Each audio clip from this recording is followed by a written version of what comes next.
Hello and welcome to Thrive, a wellbeing podcast for the students of Alexandra College. Hello and welcome to another episode of Thrive. Today I am joined by some fourth years. Can you please introduce yourself, ladies? Hi, I'm Allegra. Hi, Allegra. Hi, I'm Anna. Hi, Anna. So today we're going to be talking about mental health. We're just going to have a general conversation. So I'm going to ask you both first, what's your kind of understanding of mental health, or have you had any experiences with it, or how would you kind of think about it? I'd say it's kind of just how you feel, like day to day, Mm-hmm. and like in certain experiences, how that would make you feel. Yeah, and there's like different kind of types of mental health. So like bad mental health, good mental health. Mm-hmm. And they can like affect you in like different ways. So in terms of your own experience with mental health, have you ever had any difficulties? Yeah, well, it's just like I play a lot of hockey, like that's my main thing, and like it's such a big thing in my life that when we were out of the cup last year, it was just kind of all over, and it's kind of like we kept going with training, but it's kind of difficult to still see the competitive side of that. Mm-hmm. Yeah. So for people who don't play hockey, can you kind of tell other people what it felt like, and I suppose before you were out of the cup and then afterwards? Well, like when you're in the cup, it's such a big thing because like getting to a cup semi or like a final, like only like 4 teams in Leinster get to do that, Wow. and it's like it's a big thing to do, and it takes up so much of your time. Like everything goes into that for a while, and then when you're out and it's just over, and it just kind of feels flat, I guess. Yeah.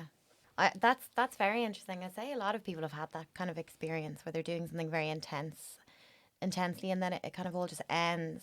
Yeah, and you can kind of compare it to academics as well, I guess, that like if you're doing exams Mm-hmm. and then it's just over, you don't really know how to feel. I suppose, how did you feel? Well, we were all pretty upset, Yeah. but you kind of you move on as well, Yeah. just keep going. I suppose when you're putting all your energy into one thing, there's maybe that lack of balance there. Yeah, that I probably should have kept up with other things in my life just to keep that. Like once it was over, I kind of had to get back into that. Yeah. And Yeah. like it's obviously understandable for when you're working towards something. But I think generally sometimes we can lose that sort of balance in our lives, and it can be hard then when I suppose it's like putting all your eggs in one basket, and then if that goes, you kind of have to start all over again, don't you? Yeah. What about you? How's your balance, do you think? I think it's like fine. Like I do like different things outside of school. Like I have debating. Like I do like conferences and I go to like different schools. And like I meet new people and stuff, and that's kind of nice. Yeah. And I go out with like my friends a lot after school, so that like because school can kind of become a bit overwhelming sometimes, like with all the projects and everything. Yes. So it's kind of nice to have like a balance. And tell me, when was the last time you had fun? Like I went out with my friend. Well, I was in London last weekend, and I had my god sister with me, and I met her for like it's like the first time since like summer. Mm-hmm. So that was nice, and we just kind of like went shopping and stuff. So I guess like that would be like the last time I was like had like a lot of fun, because Yeah. it was like, you know. Fab. So recently, which is good to Yeah. hear. And tell me, we were talking about earlier, social media is, I suppose, a huge thing with your generation. And I'm just curious, how do you think it affects your mental health?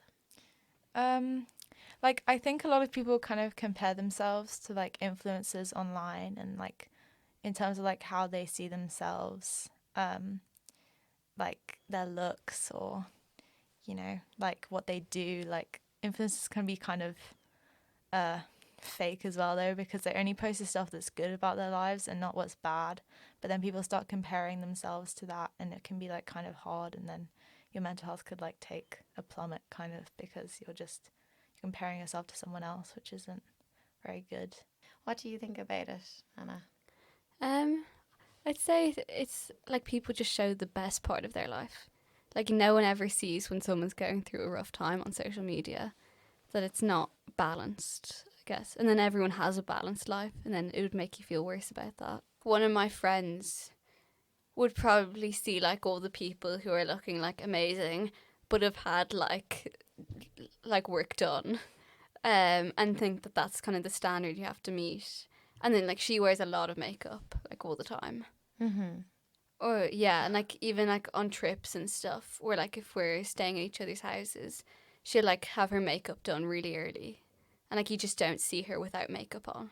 And in terms of, say, your friend with the makeup, that you kind of wouldn't see her without makeup, how do you think that would affect someone's sense of self? Yeah, like I guess you probably wouldn't feel like just being you is enough, I guess. That like just you have to like look a certain way or be a certain way to fit in. And if you don't fit in, then like there's something not going right or something, when it's actually kind of not true at all. So I also have Kate joining us. Hi, Kate. Hello. Very welcome to come on. So I have another question for you. So a lot of you guys spend, time online, and I'm just curious, is there ever a way where maybe that your friend might be having a difficult time? Is it different than in person? Yeah, because I guess in person you can kind of look at facial expressions, and you've got like a sense of, I guess, their body language as well. Whereas in text, it's literally just the words they say. But even still, you can tell from that like people text certain ways. That like we're all kind of, repetitive people. Mm-hmm. Like we don't really change that much. That like if they respond in a certain way, different how they normally would, then you kind of know that there's something going on. Mm-hmm. Yeah. Yeah, no, like people kind of, they have a way of talking and that kind of comes out in text. So like if they're not doing well, you can kind of really tell through their words as well. Yeah. And what about things like, I don't know, stories or posts, or would you ever know that something's going on with someone, do you think?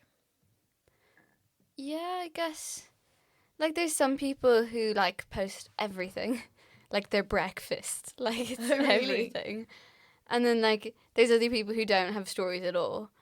And like you can, I guess if someone like is like an avid poster, like will post all the time and then just suddenly stops, then there's probably something not quite, like she's not too happy at the moment or something.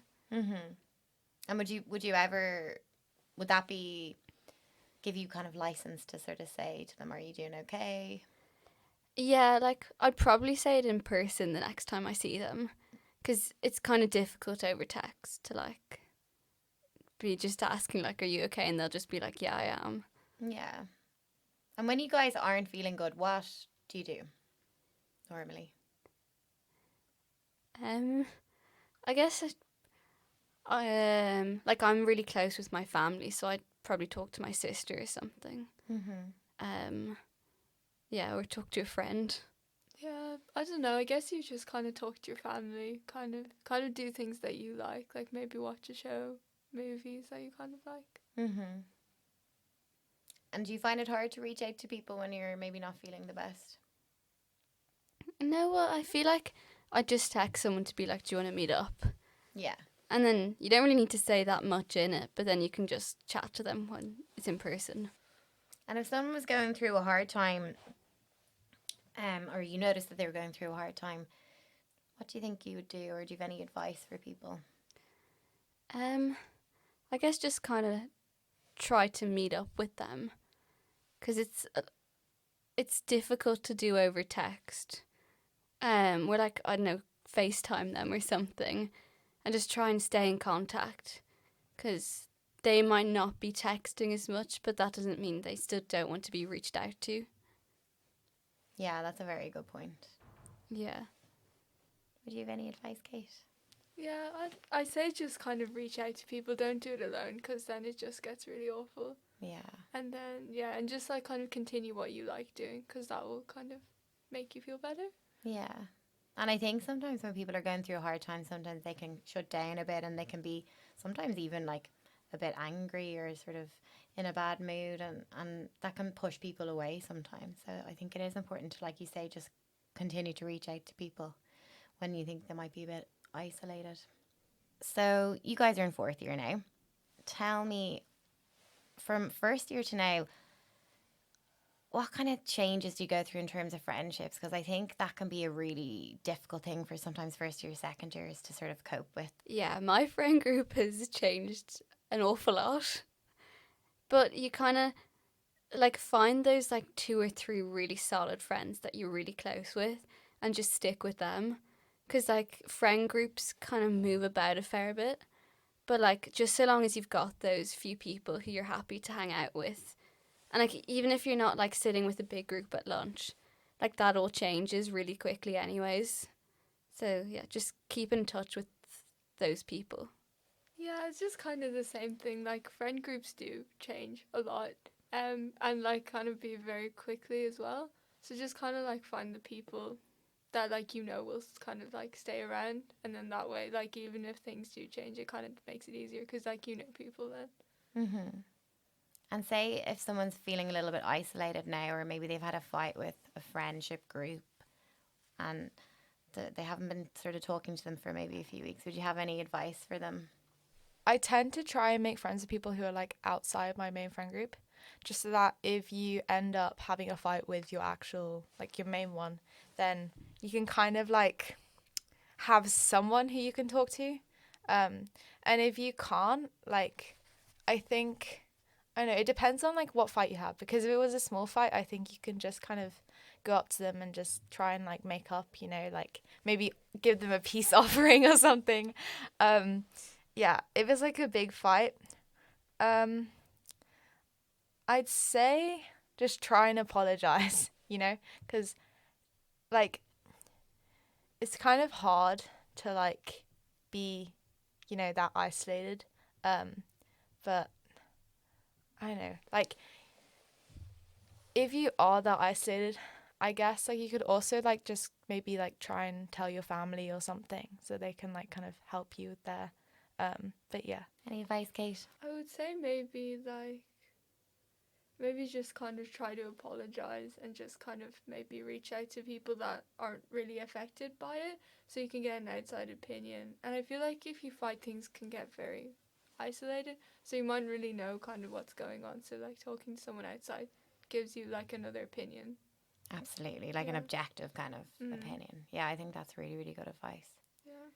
And I also think sometimes, you should always be yourself, and if you do have a fight with someone or a disagreement, and maybe you just aren't aligned as friends, or your values are different, and sometimes it can be a good thing, to just move on and try and make new connections with other people. Okay, so my final question: if you're not feeling the best, what do you do, or where do you go? I tend to like, I know this might sound kind of weird, but whenever I'm like feeling bad, I don't really, like I can't, if people come up to me and they try and like make me feel better, I actually probably feel worse. So I normally try and like just find like a quiet place to go. And sometimes I like go on Spotify and I have like separate playlists for like all my different songs. So I find my playlist, which is just like kind of like my normal like happy kind of songs, because it actually like cheers me up. I don't know. I just kind of go home, kind of maybe talk to my parents or whatever, and then just kind of do things that like I like to do. Like, I don't know, read is one that I probably do quite a lot. So yeah. I'm like quite the opposite. I like, if I'm not feeling great, I like to be like with loads of people, and I like to have something to do or like chat with people. That I'm not one who, I don't like to just have time to think about what I'm feeling. I just like to do something.